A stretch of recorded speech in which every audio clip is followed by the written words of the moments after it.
E aí, salve, salve, gente boa! Seja bem-vindo, muito bem-vindo ao canal. E nesse vídeo nós vamos falar a respeito do seguinte, querido.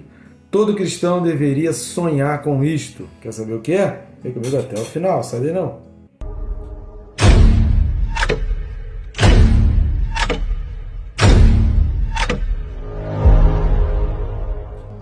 E não deixe de se inscrever no canal, né, querido? Tá assistindo esse vídeo e não está inscrito ainda? Você vai clicar no botão que está aqui embaixo, inscrever-me. E já estará inscrito, não vai atrapalhar o vídeo, não vai interromper o seu dia. Aproveita, tem um símbolozinho do sininho, você clica no sininho. Clicando no sininho, querido, você é notificado a cada vídeo novo. Isso te ajuda a se disciplinar e a entender que você precisa parar para estudar a palavra. Na tua hora do almoço, por exemplo, na tua hora do teu café da manhã, na tua hora do lanche da tarde, na hora da janta, você consegue estar ali, né, separar uma das refeições para dedicar à sua família, sem rede social, sem nada. Mas num outro momento, né, a gente faz pelo menos, no mínimo, você faz aí 2 refeições ao longo do dia. No mínimo você faz isso. Então uma você faz com a tua família, dedica tempo para a tua família, e a outra você dedica ao Senhor. E aí num tempo de uma refeição, você consegue no mínimo assistir 2 vídeos, com menos de 20 minutos cada um. Ainda com um intervalo entre um e outro, para poder fazer, levantar, pegar uma água, alguma coisa. Então é possível estudar a palavra de Deus e vamos levar essa oportunidade a mais e mais pessoas. Quanto mais gente tiver inscrita no nosso canal, mais gente assistindo os vídeos, significa que é mais gente em contato com a palavra de Deus, a palavra que salva, que cura e que liberta. Então vamos juntos, te peço essa gentileza para ir comigo nessa missão, nessa tarefa de ir pelo mundo e anunciar o Evangelho a toda criatura.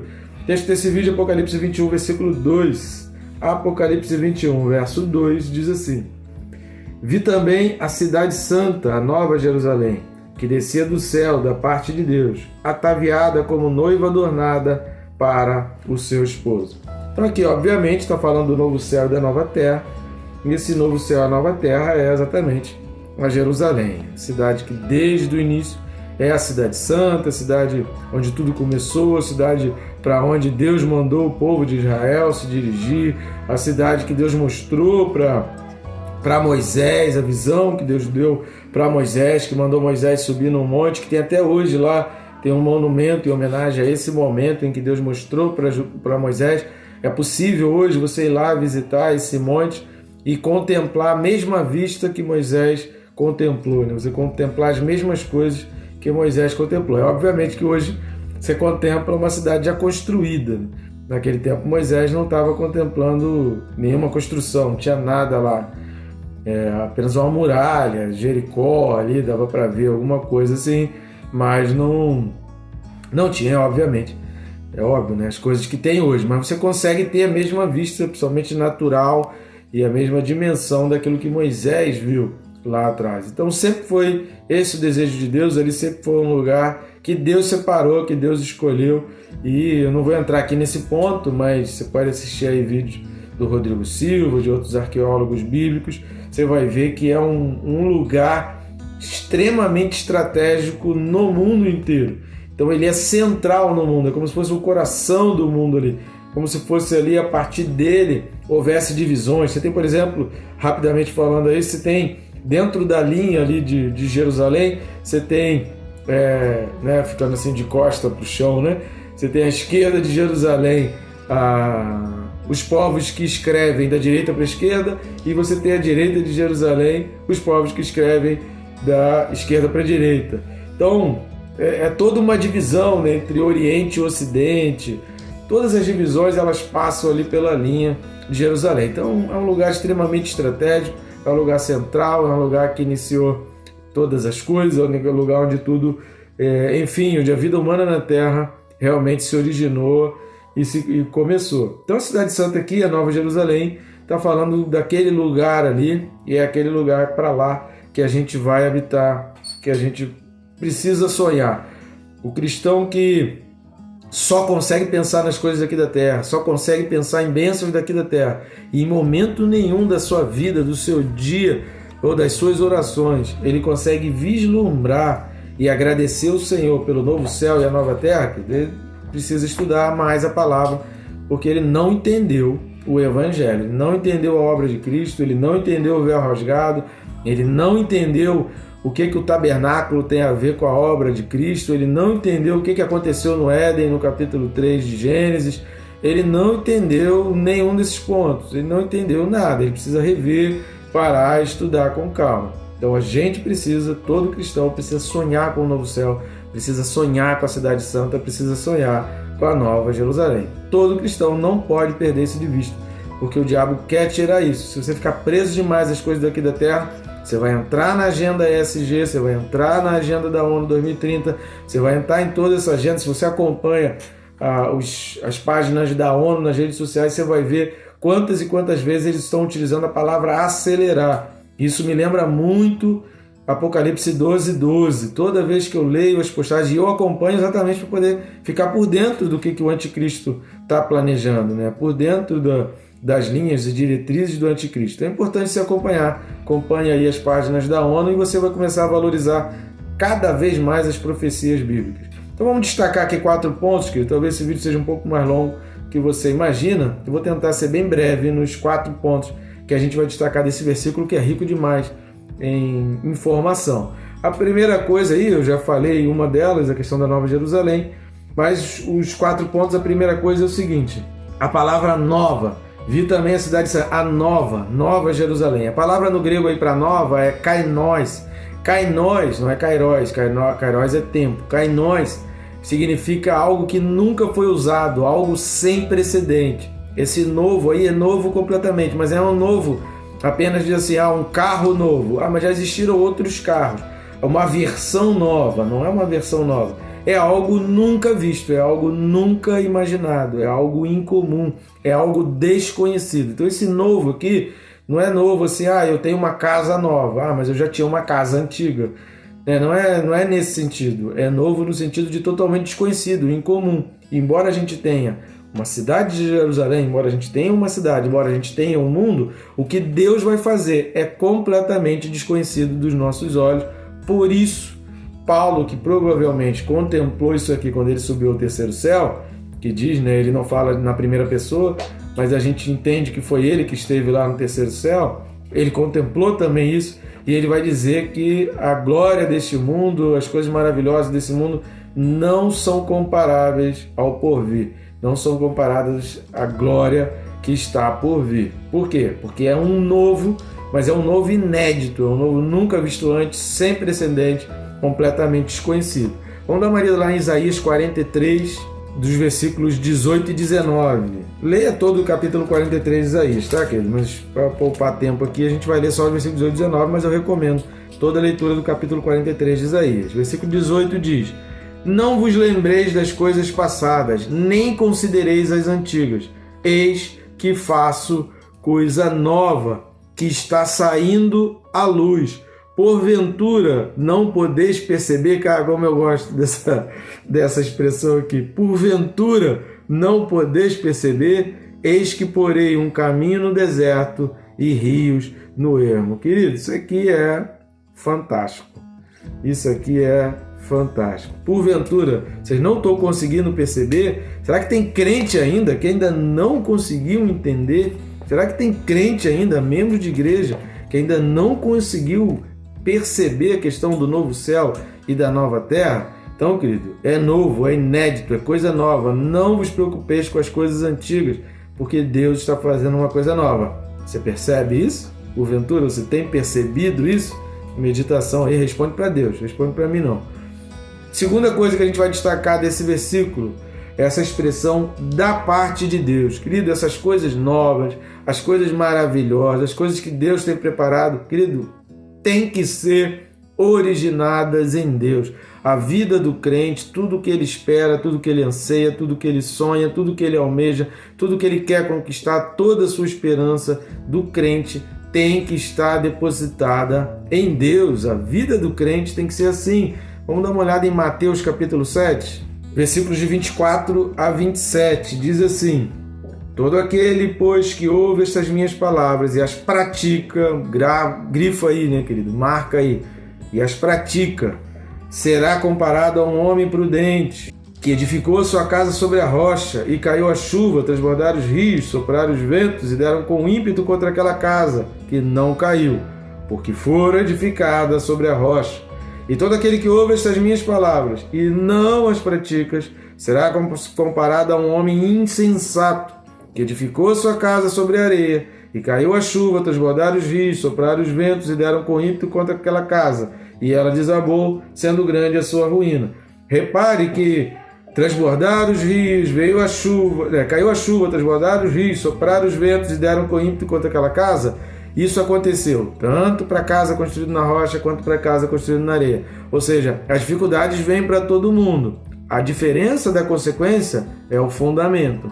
Então, o teu fundamento tem que estar em Deus, teus sonhos tem que estar em Deus, tua esperança tem que estar em Deus, a realização do teu futuro tem que estar em Deus, tudo aquilo que você espera da tua vida tem que estar em Deus, tudo aquilo que você deseja para a tua vida tem que estar em Deus, tudo aquilo que você deseja que aconteça na tua vida tem que estar em Deus. O teu fundamento, a base de tudo, a base dos teus pedidos, a base da tua oração, a base da tua fé, a base da tua crença, a base das tuas esperanças, a base do teu sonho tem que ser Deus. É da parte de Deus, porque é de lá que vai vir um novo céu e uma nova terra. Se a tua vida não está numa total dependência de Deus, como você quer viver o novo de Deus sem estar em Deus? É impossível, querido, impossível. É uma questão lógica, sabe? Que às vezes a gente tem dificuldade para entender o óbvio. Às vezes a gente tem dificuldade para entender a lógica. A gente não quer dedicar uma vida para Deus, a gente não quer gastar tempo com Deus, a gente não quer investir tempo em Deus, a gente não quer parar para meditar, a gente não quer colocar os nossos fundamentos em Deus, mas a gente quer que a casa sobreviva à chuva, aos rios, aos ventos, às tempestades. É meio óbvio, né? O fundamento para a gente resistir aos dias maus, às dificuldades dessa vida, às perseguições que já vieram, que ainda vão surgir, tem que ser Deus. Se a gente está fundamentado em Deus, e Jesus explica lá em Mateus 7, né? Como que a gente cria o nosso fundamento em Deus? É ouvindo as palavras, estudando as escrituras e praticando. Sem prática, querido, não tem fundamento. Não adianta você saber como constrói uma casa. Não adianta você saber como constrói e comprar um material. Se você não for colocando material para construir a casa, vai chegar uma hora que aquele material vai estragar, o tempo vai passar e a tua casa não vai ficar pronta. Então não basta comprar o terreno, não basta comprar o material, não basta fazer toda a planta da casa, não basta contratar um engenheiro, um arquiteto e projetar a casa mais linda. Se a obra não começar, você nunca vai ter a casa pronta. Então não basta ouvir mensagem, não basta escutar a palavra, não basta ler texto bíblico, não basta assistir vídeo, não basta meditar e adorar. Se você não coloca isso em prática na tua vida todos os dias, matando a sua carne, fazendo vencer o espírito que está em você, o tempo vai chegar e a tua casa espiritual não vai estar pronta. Assista os vídeos que a gente tem aí, pesquisa aí no meu canal sobre obras da carne, fruto do espírito. Assista os vídeos correspondentes aí a Gálatas 5, ou então dá uma busca aí por Gálatas 5, você também vai achar aí e medite um pouco sobre essas questões do fundamento. Qual é o fundamento da tua vida? Terceiro ponto que a gente vai destacar nesse texto é o ponto crucial aqui desse versículo, né? Ataviado. Ataviado, querido, significa pronto. Ataviado, a palavra ataviado aqui no original significa que fez as preparações necessárias. Significa aquela pessoa preparada. Quando está falando, né, de ataviado, significa que é uma pessoa preparada, mas que fez a preparação necessária. Não é colocou coisas supérfluas, não é colocou coisa, né, por vaidade, mas fez o que era necessário, fez o que era básico, fez o que era fundamental, fez o que era essencial. Isso está ligado exatamente à expressão da preparação ali, né, vinda da parte de Deus. Então, ataviado significa isso. E traz um sentido também de mentes preparadas. Essa palavra também é usada no sentido de uma preparação da mente, numa preparação psicológica, num preparo de mente. Isso só acontece se você visualiza isso. Isso só acontece se tempos do seu dia, se momentos da sua vida, você para visualizar isso. Por isso, Paulo vai falar aos Efésios capítulo 6, a gente tem vídeos aí no canal, que a respeito da salvação é o capacete. Então você precisa preparar a sua mente, você precisa guardar a sua mente. Você precisa colocar a sua mente em Deus. Você precisa estar com Deus sempre na sua mente e sempre no seu dia, para que você vislumbre as coisas celestiais, para que você sonhe com as coisas celestiais e você esteja preparado para as coisas dessa vida. Dá uma lida aí em 2 Coríntios 11, 2. Porque zelo por vós com o zelo de Deus, visto que vos tenho preparado. Então Paulo, como líder da igreja, estava preparando as pessoas. Então, disciplinar, ensinar a palavra, admoestar, exortar, tudo isso é preparar o cristão. Para quê? Paulo está dizendo: para vos apresentar como virgem pura a um só esposo, que é Cristo. Ou seja, que não haja adultério espiritual, que a tua vida não seja dedicada espiritualmente a nenhum outro, que você tenha essa compreensão, que primeiro você aceite Cristo como único Senhor e Salvador da tua vida, que a tua vida seja totalmente devotada, dedicada, e que você seja zeloso, diligente. Pesquisa aí sobre essa palavra diligente no Novo Testamento, e que você diligentemente esteja dedicando a sua vida a Cristo e a sua palavra, aprendendo e praticando. Nunca esqueça disso. Não basta aprender, tem que praticar, tem que usufruir no dia a dia, tem que evangelizar, tem que dar testemunho, tem que cumprir isso na tua vida, tem que ter vida de oração, tem que ter uma vida poderosa com Deus. Isso é a prática. Tá? Então você aprende e você coloca dando em prática, testemunhando, evangelizando, curando, salvando. Tudo aquilo que Jesus fez agora está conosco, está nas nossas mãos. Toda aquela obra que Jesus fez, de ensinar, de pregar, de fazer milagres, de curar, de impor as mãos, de evangelizar, tudo precisa estar nisso. E aqui um parêntese só: muito cuidado, a igreja precisa fazer a obra social. Toda igreja precisa fazer a obra social. Toda igreja precisa fazer a diferença no contexto social em que vive, no meio social em que vive. Toda igreja. Mas toda obra social é um meio de evangelização. Nunca, de maneira nenhuma, rejeite qualquer tipo de ideia que coloque a obra social no mesmo patamar de evangelismo, como se fossem duas coisas distintas. Não é. O evangelismo é o objetivo final de toda igreja, e a obra social é um dos meios pelos quais a gente leva a Cristo. Agora, o objetivo da igreja, do crente, tem que ser levar a Cristo, seja através da obra social, né, seja através de uma visita no hospital, seja através de distribuição de comida para o povo carente, seja através, né, de raspar uma barba de um mendigo, cortar o cabelo de um morador de rua, dar banho para alguém que está na rua, dar abrigo para pessoas que estão padecendo no frio, seja curando pessoas, criando hospitais, criando escolas, qualquer isso. Tem que ter como objetivo anunciar a Jesus Cristo. Tem que ter, porque senão a gente não está preparando a noiva. Se a gente faz da obra social um fim em si mesmo, pelo menos eu estou cuidando, pelo menos eu estou fazendo. Essa não é a ordem de Deus, isso não é a orientação bíblica. Toda obra social, toda ajuda, tudo que se faz tem que apontar para Cristo. Precisa terminar em Cristo, não pode terminar no ato de obra social, porque senão não está preparando a noiva. Tá? É o que a gente desprende aí do texto de 2 Coríntios 11, versículo 2. E a última coisa que a gente vai destacar, também extremamente importante, nesse capítulo 21 de Apocalipse como um todo, é a expressão noiva adornada. Noiva adornada. Primeiro a gente precisa entender que não está falando de uma criança, não está falando de alguém ingênuo, está falando de alguém virgem, de alguém puro, mas está falando de alguém maduro. A palavra noiva aí é a palavra grega ninfê.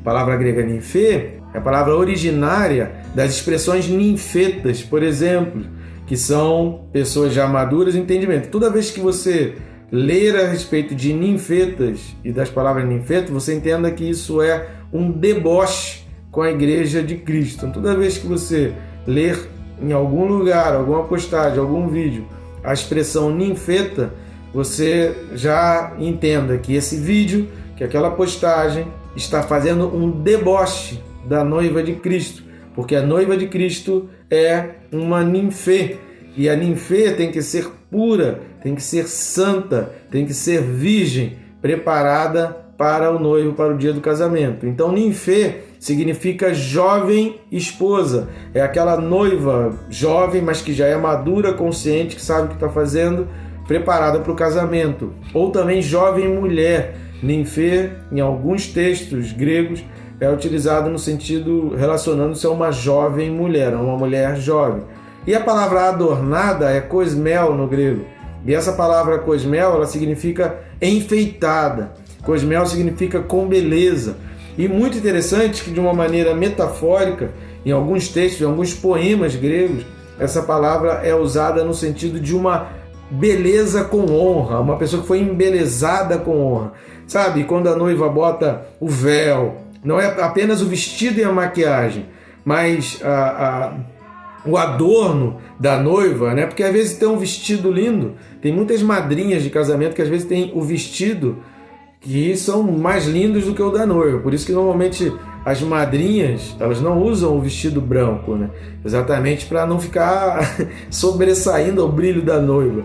Mas o que vai caracterizar a noiva ali, querido, não é só o vestido branco, mas são adornos especiais e exclusivos da noiva. O véu, a grinalda, sabe, um adorno especial na cabeça, uma tiara, uma coisa que vai dizer que aquela pessoa, quando se olha para todas as pessoas que estão naquela festa de casamento, se identifique, aquela dali é a noiva. Eu quero saber quem é a noiva. Você vai passar os olhos em todas as mulheres ali e você vai conseguir identificar quem é a noiva, porque tem uma coisa diferente ali na noiva. Então é nesse sentido que é usado o cosmel. É aquela beleza que dá honra, que identifica, que diferencia, que torna ela diferente de todas as outras. Ou seja, o povo de Cristo, ele precisa ter um algo a mais que o torne diferente de todos os outros povos da terra. O cristão, ele precisa ter sobre ele visível algo que as pessoas vejam, algo que seja um testemunho público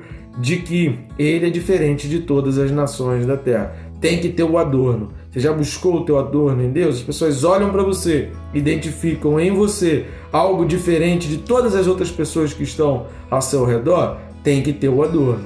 Se as pessoas não conseguem identificar, está faltando o adorno. No Antigo Testamento, a Bíblia diz que uma mulher olhava Eliseu passar por ali constantemente e ela identificava em Eliseu, sem nunca ter conversado com Eliseu. Não havia ali roupa de crente, né? Naquela época de Eliseu, não tinha essa coisa de roupa de crente. As pessoas vestiam quase que a mesma roupa, já todo mundo muito parecido nas suas vestes, né? Quando não eram idênticas, iguais nas suas vestes. O jeito de se vestir era igual, mas ela percebia. Ao ver Eliseu passar ali constantemente, ela percebia que ali era um homem de Deus. Até que um dia ela resolveu construir um quarto e falar que queria que aquele profeta ficasse ali na casa dela e descansasse, porque ela sabia que aquele lugar era um meio de caminho e aquele profeta estava andando muito. Então ela construiu um quarto específico para aquele profeta passar. Aí ela foi abençoada, veio o filho e tal, aí já é uma outra história. Mas o que eu quero concentrar nessa história é ela, sem conversar, sem falar, sem ter roupas diferentes, ela identificou em Eliseu que era um homem de Deus. Será que as pessoas conseguem olhar para nós e ter essa distinção? Porque o adorno da noiva faz isso. Tá bom, gente boa? Espero ter sido grande bênção aí na tua vida e que Ele continue a te abençoar, que o nosso Pai do céu derrame sobre você bênçãos sem medidas e que comece a te adornar, te diferenciar, te preparando para aquele glorioso e grande dia, em nome de Jesus.